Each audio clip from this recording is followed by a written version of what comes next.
This week's episode of the House of Lords podcast has been brought to you by us. Yes, it's brought to you by us. So if you would like to help us sustain this podcast and grow this podcast, here's a few great ways you can do so. You could share the link to our podcast on your social medias. Let it be Facebook, Twitter, Instagram, or even MySpace if you're feeling nostalgic. Yeah, use the hashtag BlurredPod. That's our hashtag. You can join the conversations that we're having. Let us know what you think about the things that we're talking about. On Twitter, you can use the hashtag PodIn. That's a now listening hashtag. Those other people know what you're listening to, as well as a great way to find other podcasts by creators of color. If you want to step it up a little bit and you want to help us out financially, you can check out our Patreon, located at patreon.com/House of Blurreds. We keep it simple. There you can donate as little as $1 a month, up to even more, whatever you're so inclined to do. There's some great giveaways on there depending on the different tier levels. Definitely check it out. Or if you're not too big on commitment, you can visit our PayPal at House of Blurreds, and you can just hit us with a one-time donation because anything counts. Yes, every dollar counts. Any notes that are left with those donations, be it on Patreon or on PayPal, will be read out on the show. So we'll definitely give you a shout out because we greatly appreciate it. Again, thanks for listening. Now back to the show.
Welcome to this week's episode of There Will Be Spoilers, presented by the House of Lords podcast. We are your hosts. This is Nicole. I've got Armani here. What's up, guys? And Mo. Yo. And this week, we're going to be discussing Game of Thrones, Season 8, Episode 2, A Night of the Seven Kingdoms. You know, after last week, where it was a whole lot of reunion, this week was a whole lot of goodbyes. Clearly, that's what this whole episode was. Preparing for the end. We get Jaime in the beginning meeting Dany, and Dany's like, okay, you know, you're here, no damn army's here, and, you know, maybe I should just kill you for killing my dad. She came with that kind of energy. First, we get Tyrion trying to vouch for his brother, and she's like, well, you vouched for your sister, and you were wrong. And you've been wrong a lot. And then Brianne steps up for Jaime. So, is everyone on board with my shipping of Brianne and Jaime at this point? No. How can you not be on board? Because I don't care about it.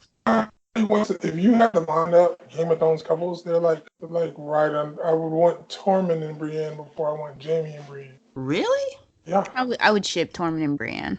I mean, obviously, I have nothing against that ship, and that is, you know, option 2. But okay. There's like 8 other relationships I'd pick before that one. Like, seriously. I guess. But clearly, she's got feelings for the boy, and he's got feelings for her. But she steps up, and she vouches for Jaime. And Sansa's like, all right, well, I trust Brienne. So if Brienne says he's good, he all right with me. He's okay in my book.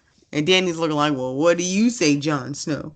And he thought that he'd been beating down his aunt out of his mind. Yes, which he is still clearly bothered by this situation because he is giving her all kinds of cold shoulders. Yeah, avoiding her like crazy. And he's just like, well, we need all the people we can get at this point. Like, we can't afford to be knocking people off. Yeah. Jaime gets to stay. And then Jon fucking very hurriedly exits stage left. Sansa gets up, walks out. Then we get what happened next? After that, isn't this when we had the scene with Sansa and Dany in the library? Yeah, for sure. Let's just fast forward to that. Fast forward all that, man. Man, Arya flirting with knives. Okay, yeah. So Arya That's goes how to she flirts. Gendry. You know what? That's not a bad flirt method right there. I have a whole newfound love and respect for Arya after this episode.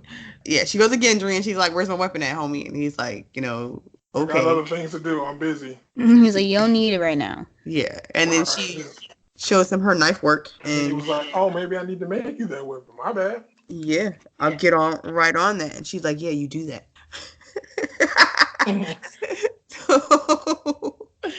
So, the tension is mounting between Arya and Gendry, clearly. Then we get Sansa and Dany talking, and this started off really calm and really nice, and it was like, we got off on the wrong foot, and I sense you don't like me, and Sansa's kind of like, no shit, I don't, but you know what? Maybe I really don't have a reason to dislike you necessarily or whatever. And Danny's like, well, I'm here because I love your brother.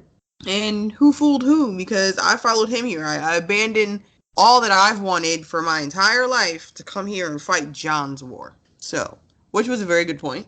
So clearly Danny is in love. And Sansa's like, okay, that's all fine and well and shit, but what about the North? Like, once you get your throne, what about the North? Because we said we weren't going to bend the knee to anybody else anymore after we took it back. What about us? And I don't feel like what Sansa was asking was even really too much, per se. I don't feel like this was a time to have that conversation. I mean, but still, the North basically pushing you through this war. Like, I get that she's getting sullied and Second Sons, but at this point, the North is her only ally in Westeros left. Right. I'm on Armani's side because at the end of the day, you look back at whether she knows or she doesn't know the history of the North. The history of everybody else has not really been like outsiders betraying them or just the North has been through a lot, basically. And they're just like, you know what? We need to look out for ourselves and what's going to happen to us. Because we already said we played 2, 3, 4, 5 times over, it ain't going to happen again. True, but I think this was if this was a conversation that could have turned out. Stop caressing your hand again. Like, this is one of those, did this conversation need to happen at this moment? Like, saying something like, clearly, yes, this conversation needed to happen. This was a conversation that we were going to have at some point. But did Sansa need to try to have it now when it could have went left? No. This stuff needs to happen now. The dead are on their way. You might not get a chance to get this conversation again. I mean, if we don't, then we did. So will it matter? Like, well, you don't know, but you don't know you're gonna die. There's no guarantee that you're gonna die. We need to have this conversation now, just in case we don't die. Now what? Well, once things have calmed down and Danny's firmly in the South, I don't know. I felt it should have just been like we can have this conversation after the war. Like, if we get out of this bitch, if there's still a North left, then we'll discuss this. But I do admire Sansa. She was not afraid to ask the hard question. Say Third Bay name right. That's Sansa. Third Bay. Yeah, she moved up to Third Bay now because she a G. Oh, man. Okay. We already know top 2. So they had a visitor, and we go outside, and we see it's Theon. Theon Greyjoy has made it back to Winterfell, and has pledged his love for the North. Well, before we get there, they're like, hey, it's Theon. And Danny's like, where's your sister? Or did you get your sister? And he's like, yes, I saved my sister. And she's going to the Iron Islands. She took her ship to the Iron Islands to take it back in your name. And it's like, yay! But why are you here? She's like, what do you want? And then he looks at Sansa and is like, I want to fight for Winterfell. The look on Sansa's face, and then she embraced Theon. And then the look on Danny's face was like, okay, I'm probably gonna have to give this bitch the North, because she clearly invokes like this sense of loyalty. Like, people are loyal to her and to the Starks. I think that's kind of what Danny was thinking. Like, oh, like, yeah, there's either she evokes this loyalty, so she's probably a better person to have on my side than to be fighting with, or this bitch gonna be a problem. One of those two thoughts was going through her head. Which one do y'all think it was? I think it's the realization that she needs more than these armies and these dragons to actually win this war. Like, she actually needs to start making friends? She needs to start making compromises in her decisions. Like, for example, giving the North their freedom. Easy solve right there. But then that just brings us back to what who was it? Was it Tyrion who said, so what happens when everyone starts demanding their freedom? So what happens when Dorne wants to be an independent country? What did Dorne do to deserve to be an independent country? Talk to him. Say it loud for the people in the bite. And the bite. Okay. Okay, good point. Good point. I'll leave it alone. Moving on. So we learn that, then Tormund and the other guy, I don't remember what Ed. Ed? Yeah, the one from the wall. Yeah. Tormund, Ed, and Barrack. And the five Night's Watch that are left. I think it's more than 5. I think there was more of them than what it appeared to be. Make it back to Winterfell. Make it to Winterfell. They let them know that the last hearth has been taken. Yeah, they are now fighting for the Night King. So they're not coming, and we've got till before the morning, and we're gonna have a fucking problem on our hands. Now this seems interesting because at this point it looks like it didn't seem like it was that early in the morning, like the lighting.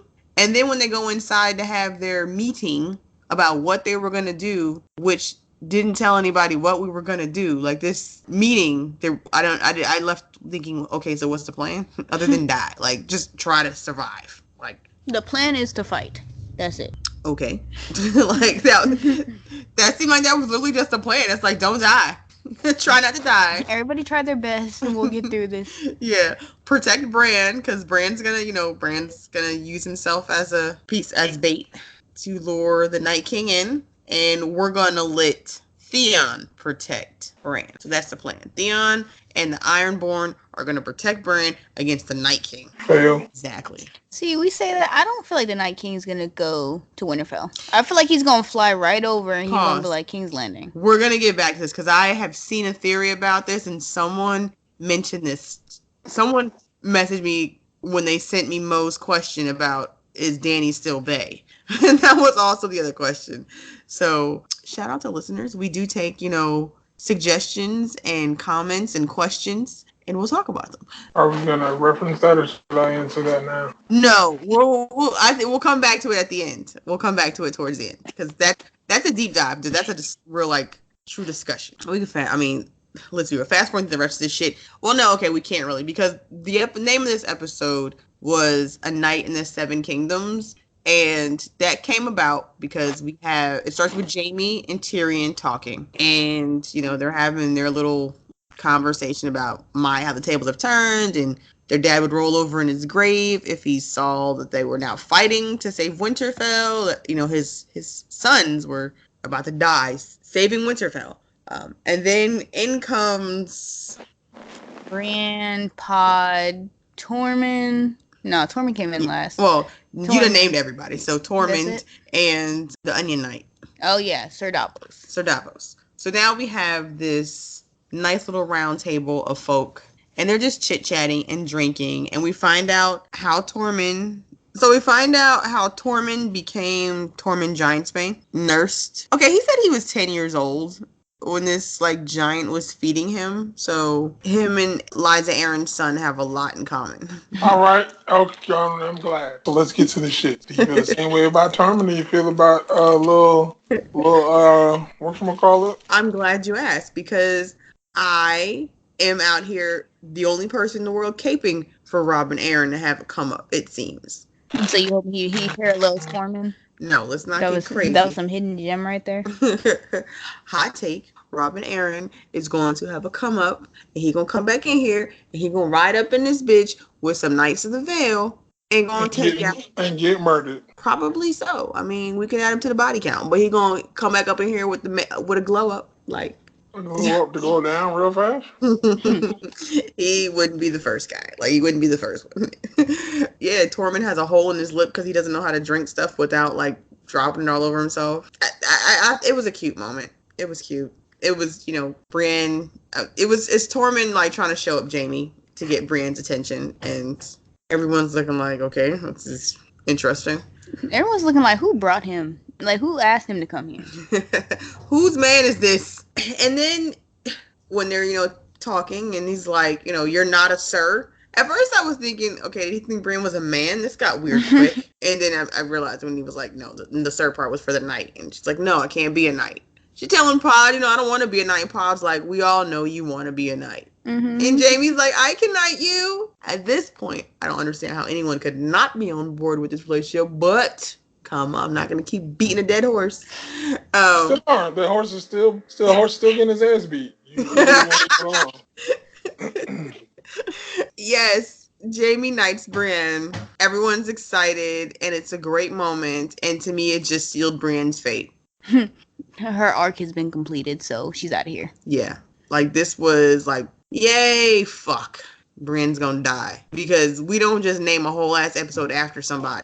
And then all this like happens and then they live. Yeah, there's no happy endings in Game of Thrones. Mm-mm. Anyone that's happy right now is on the death list for next week. Which brings us to the other people who are really happy right now. Missandei and Grey Worm making plans to, after the battle, go and live happily ever after in Narth is not going to happen. And that sucks too. I mean, we knew they're going to die, so whatever. How can that be whatever? Like, so you okay with Bae 1 dying? I mean, no, but she can't fight. So... Dead weight is what you're saying? Like, unless you want to back her a dragon or stuck in a hall where nobody can get to, like, don't expect you to live. I'm not happy with it if you die, but I don't expect you to live. Well, yeah. I mean, true. I mean, we've talked about that they were not going to have a happily ever after. Like, one or both of them are going to die. And everyone at this point has heard Grey Worm singing in real life. So he's probably going to be singing at Missandei's funeral, as Armani wanted to throw out there earlier. If that happens, I'm going to cry. Like, I'm going to cry anyway. Like, we already know I'm going to cry. But that would just be terrible if they got Grey Worm out this bitch singing later on. I'm hoping after this battle that we get one of those scenes, kind of like after the Battle of Hogwarts. I just kind of want this to parallel the Battle of Hogwarts. That's how I feel. Like, I want at the end to be that scene where it's like they got all the dead bodies just laid out. Nah, they're going to have to beat feet. They're not going to be sticking around. No, is this present times? This is old times or present times? With what? What do you mean? With Game of Thrones, because all you're going to hear is Grey Worm in the back talking about, it's so high. Like, was that song out or no? Yeah, it's gonna. Well, you know what? I'm not even gonna say it's gonna suck anymore. At this point, yeah, it's gonna suck. But you're right. We know she gonna die. Like, they're not gonna make it, so they're gonna die. The people in the North are racist as fuck because they keep giving like them these dirty looks. Like, why are y'all here? So I don't know how I feel about the Northerners as much anymore. Like, they're not keen on brown people, clearly. But I mean, I guess they're way in the North, but I don't know. There's no black people in the North, evidently, whatsoever. There's like 5 black people in the 7 kingdoms. I was gonna say, like, was this a real North thing? I've seen like 3 black people total. Yeah, North must be the hood. That's straight up. I'm over here thinking of who's the 4th black person. All right, I got 4 on my head right now. Who's the 5th? Whoever the dude that was in Marine that was trying to get Dany to be the husband. Sorry, so it's Daxus. Obviously Missandei, obviously Grey Worm. That was dude's name? Yeah. And then Davos' friend. Davos' homie the pirate. Give me the 5th, because I don't know the 5th. We got 4 in the whole show, bro. 4. I feel like we just seen one not too long ago. Nah, bro. 4 black people. All right, we're gonna roll with that. So you're right. Ain't none of them in the North. Oh no, there's the black dude who was the head of the Dornish army who got murked. Oh, you right. That dude with the hammer. Yeah. Man, does that nigga count? He said like 3 words in the whole show. First off, he's the biggest black dude on the show. Yes, he And counts. he said like 3 words in the whole show. Everybody, like, Man, yes, look. Black Lives Matter. So Had some lines. Grey Worm is the realest. Missandei is obviously like the main, most important, low key. For one, whether 2, it's like damn near her. And then the dude with the 3 X names. Triple X. He was powerful, but you know he was in there. Still got smoked too by the damn bald headed looking dude. Facts. Then we get Arya and the Hound. Now this is one of the scenes. At this point, we realize this is a fucking reunion show. this is a goodbye show. We had the reunion show. This is a goodbye show because everyone's making those final, we're seeing all the crews together moments. So we see Arya and the Hound together. And to me, this was probably one of my favorite moments of this show, though, because she was just like, what are you doing here? And he was like, what the fuck do you mean what I'm doing here? I'm about to fight in a war. She's like, no, what are you doing here in the North and stuff like that? You don't fight for anybody. And he was like, but I fought for you. And I was just like, oh, he really loves her. He cares about her. Like, and she just, all right, you're right. Word. Like, she really hit him with that face, like, I guess. Yeah, like, I guess you did. We never really figured out why y'all were fighting. Y'all kind of just started fighting. like I didn't ask you to do that. Yeah, it wasn't even about me at that point. So neither of y'all helped me. So true, but that was nice to see that scene between the two of them, and then Beric Dondarrion shows up and starts, and we get that a little more banter between him and the Hound, which is always enjoyable and welcome. So y'all just dancing around Arya, butt down. Yes, I am. We're making our way there. You're really talking about stuff that we don't care about at all. That was one of my favorite moments, because the moment she looked at them and she's like, you know what? I'm not spending my last few moments here. I knew she was going. Why am I about to spend my last moments out here with you weak ass niggas arguing about nothing? I'm about to go get some ping. And that's what she did. So Arya finds Gendry and tells him to drop them draws. Literally. So, Arya's all grown up. She's grown. She's a killer.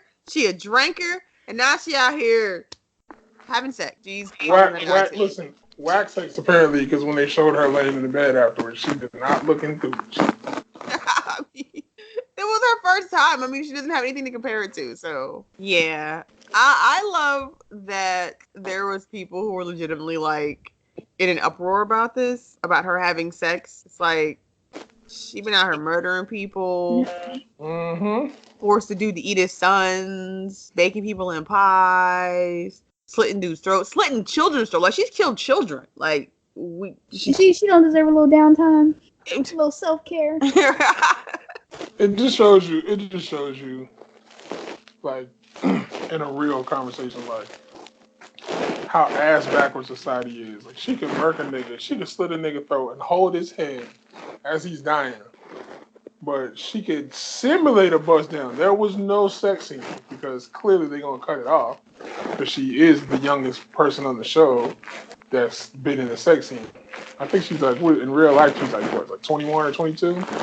Yeah, but how old was Emilia Clarke when the show started? And Arya's technically... Nah, she was like 20, she was like 23 or 24 when the show started.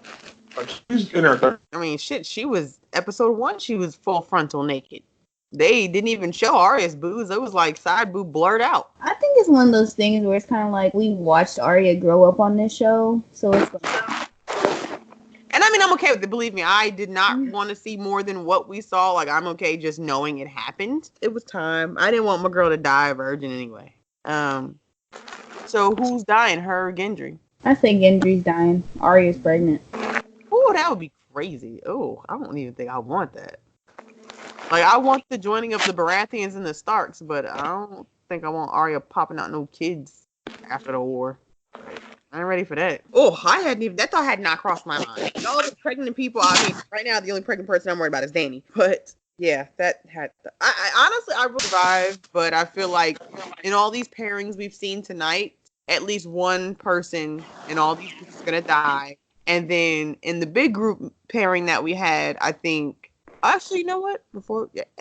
So Mo, this would probably be a good time to go over the Game of Thrones predictions. The season 8 predictions. Oh no, I'm not doing that. Nope, y'all got it. I told you. Don't ask me that. I gave up. I have zero clue at this point. I'm not even. Nope. I refuse. I will. There will be no predictions today. Okay, well, you have to answer a couple questions off this sheet. There will be no predictions today. Is Winterfell going to be destroyed? Yes. Okay. Is Cersei pregnant? No. Well, Kings. Okay, no. So, do we think the Night King's even going to show up at Winterfell? I think this was a good point. This was a good conversation piece. Is the Night King even going to Winterfell? Yes. Okay. Because we ain't seen him in these previews. They have not showed him rolling up to Winterfell. They've only showed his generals. Where the hell else would he go? King's Landing. I think that's a good point. He could just fly that dragon straight to fucking King's Landing. For what? What is he on the King's Landing for? To destroy shit there. Like, why is he destroying shit? He could destroy everything by going for Brianne. Why is he doing anything? Right. Let your soldiers do the work. Well, that's what I'm saying. Like, he's going to let his soldiers do the work at Winterfell. And be chilling at Winterfell when they do the work and Bran is getting ready to die. So let me go ahead and, eat Bran face off. But now, I want the long night. That's when we talked about what the hell does the Night King want. And then that's when they said in this episode, like, when Bran said, I know what he wants. He wants the long night. Forever. But what if he figures it'd probably be a good idea to go recruit some more folk? Man, you are doing the most right now. Why are you just coming up with these ridiculous... Because what if he knows what they're thinking? Like, what if he knows what they're gonna try and do? Like, what if he's like a step ahead of him? I mean, he was prepared for the dragon. He was prepared with his spear for the dragon and them chains. So it's like he was a step ahead then. And what if he's a step ahead now? Like, what if he's like, they're going to try to kill me because they know that if if he knows that they know. Like if he goes out, they all fall. So why would you go head on into it? You sound like Charlie Brown teacher right now. And this is why I'm not doing all these predictions, because all these ridiculous hypotheticals, I don't want to do that. All right, fine. We won't do any more hypotheticals. Fine. What if the Night King is going to Wakanda and then he gonna get, man... We gonna fight. The Night King is going to resurrect Eric Killmonger. Yo. First off, I'll be here for it. You de facto agreeing with this ridiculousness we just brought up. Let's know. All right. Fine. Any other takeaways from this episode then? Oh, we totally skipped over Jamie's awkward, I'm sorry, to Brian. That whole conversation that they had. Because it was pointless. Let's be real. To me, okay, so my feelings walk away from this episode. I was like, it was great. There were some great things. We could have just taken this episode and 20 minutes from the first episode, and that had been one episode, and the Battle of Winterfell should have been fucking episode 2. And then we have 4 more episodes to figure shit out. Instead, we've got 2 episodes down, a whole ass battle, and now 3 episodes to figure shit out. I agree based solely off the limitation. If we were doing a normal season with 10 episodes, I'd be like, this was completely necessary. But I do agree. Because there was a whole lot of transitions and flying over mountains and shit that we could have done without in episode 1. We didn't need all that extra scenery. Yeah, like the Jon and Dany stuff was real unnecessary. I mean... I didn't care for it. I don't care for Jon and Dany. Not even just because they're, like, aunt and nephew, but the whole situation just feels so... It just doesn't feel real. I thought it was good because it served to make the current situation more awkward, and which it did. It made everyone just awkward. And then we got Jon dropping the bombshell on Dany. I feel bad for Dany because she can't have one normal conversation with anybody without somebody either being like, I'm actually king. We don't agree with your rule, or just something traumatic for her. Like, every scene. There's not one scene where Dany's gotten good news. Ever since she's gotten to Dragonstone, everything after that's just been fucking downhill for her. She's probably on the verge of just going back to Essos. I'm like, you know what? Fuck it. Y'all can have it. This ain't working out too well. Going back to Dario and Naharis. And literally, since she said Dragonstone, it's been fucking downhill. Her entire team is falling apart. She's lost mad allies. Lost a dragon. Just sucks. Sam lost his dad and his brother, which he's still salty over. So they're sticking everybody down in the crypts, which I don't think is a good idea because there's not a back way out of the crypts. That little girl who was talking to Sir Davos. He's dead. He's dead. And that's going to suck because he's probably legitimately going to die trying to save people. You know who I think's going to die? Gilly. I don't think Gilly's making it up. Y'all want the nice answer? Or, the... We want your real ass answer, sir. We don't give a fuck about Gilly. I I care about Little Sam's mom. It's either gonna be Billy or Little Sam. Ooh. Y'all want the real answer or not? You better not say you don't give a shit about. We don't give a fuck about Little Sam.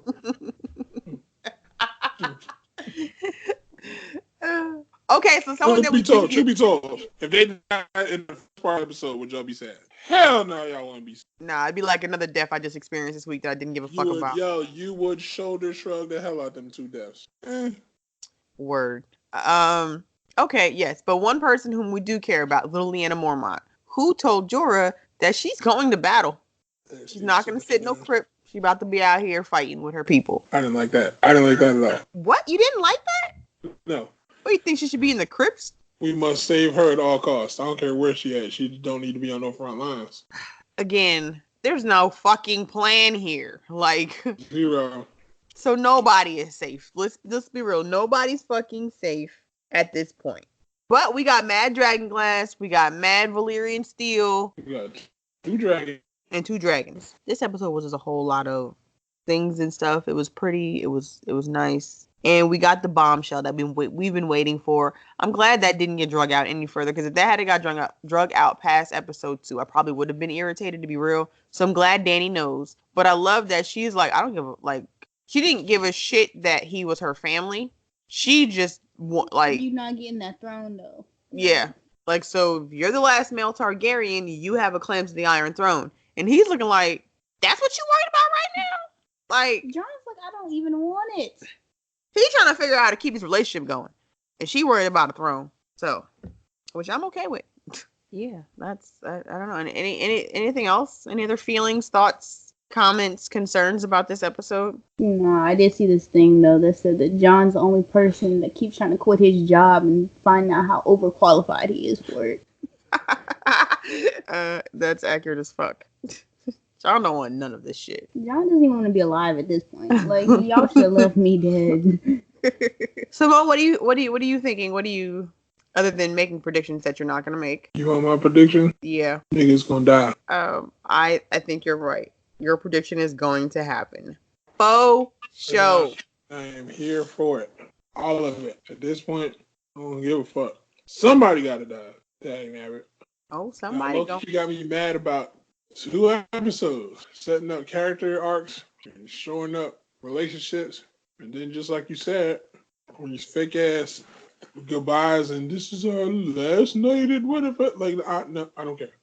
This is a long ass day. Like, longest day ever. Like, night should have already been here. Like, y'all was inside. I thought the meeting was nighttime, and they go back outside and it's light outside still. Real longest day ever. I'm over it. Get to the shits now. And we shall, on Sunday, get to the shits. So this will be the longest battle in recorded television and movie history. It is longer than the battle at Helm's Deep, which, right before we started this podcast, I started Lord of the Rings: The Two Towers because Armani has never watched it. So she's about to experience what a 40-minute battle feels like, because I'm going to make her watch Two Towers, whether she wants to or not. So, because I feel like you have to experience that battle to really be able to appreciate the Battle of Winterfell. So you can't you can't have never seen this battle before. Because at the moment, this is the best standing battle right now. So, at least the longest. One of the best, for sure. And we're not going to fast forward to it. You're going to sit through the whole damn movie. I've seen it, though. I feel like I've seen it. Because this is the not episode, but whatever. This is the one where they're fighting, because the main person that they're fighting is one with that mask, right? The one, like, with the really sharp mask. No, that's the last movie. No, because he's dead in the last movie. I don't like it. I don't.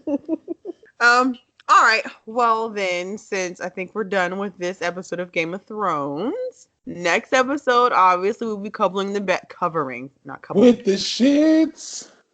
We are going to be knee deep in the shits. We are going to be covering the battle at Winterfell, and we will be talking Endgame, because we all saw Endgame. Will we? This is going to be the longest podcast ever. So much to break down in Endgame. You know, you're going to talk about Winterfell for like 16 hours. True. Niggas gonna die, and then we gotta pay our respects to the people that died. True. I was kind of going back and forth about that. Either A, will it be the longest podcast ever, or do we just break it up into two separate long ass podcasts? Because you're right, that is a lot of stuff to unpack in Endgame, and there will be a lot. So, okay. Well, on that note, until next time, take care of yourselves and be good to each other, and don't spoil Endgame. Or I'm gonna fight you.